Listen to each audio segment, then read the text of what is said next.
Good morning students. आज हम 10वीं क्लास में फिजिकल में 2 प्रश्न करते हुए। पहला प्रश्न है, राष्ट्रीय खेल संघ क्या है? राष्ट्रीय खेल संघ क्या है?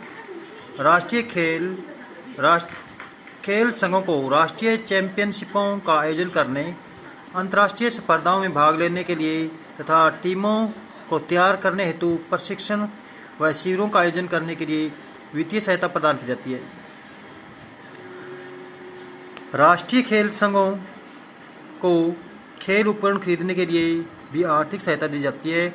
संघ के संयुक्त सहायक सचिव को भुगतान किए गए वेतन की प्रतिपूर्ति के रूप में सीमित सहायता भी दी जाती है।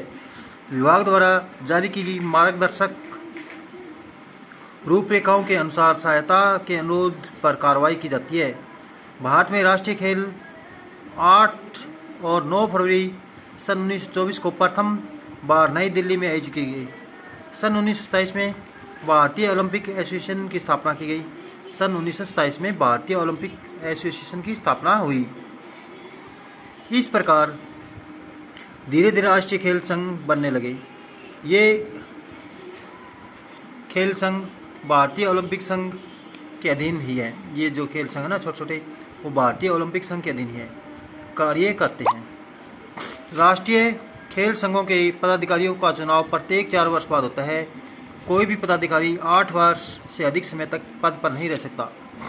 इसके साथ एक ही पदाधिकारी को 2 राष्ट्रीय खेल संघों का सदस्य नहीं बन सकता। राष्ट्रीय खेल संघों के कार्य, राष्ट्रीय जो खेल संघ है ना, उनके कार्य भी। पहला कार्य क्या है? राष्ट्रीय स्तर पर खिलाड़ियों को योग्यता के आधार पर चुनना। राष्ट्रीय स्तर पर खिलाड़ियों को योग्यता के आधार पर चुनना। दूसरा है, प्रत्येक वर्ष राष्ट्रीय स्तर पर जूनियर या सीनियर खेल कूद प्रतियोगिताओं को करवाना।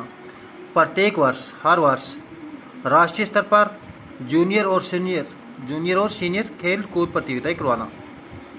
तीसरा काम, प्रांतीय खेल संघों की सदस्यता देना। अंतर्राष्ट्रीय खेल कूद प्रतियोगिताओं के लिए राष्ट्रीय टीमों के चुनाव के लिए भारतीय ओलंपिक संघ की मदद करना। राष्ट्रीय स्तर की टीमों तैयार करने की योजना बनाना। राष्ट्रीय क्रीड़ा संस्थान की सहायता से खेलों के नियम बनाना। Thanks for listen, have a good day.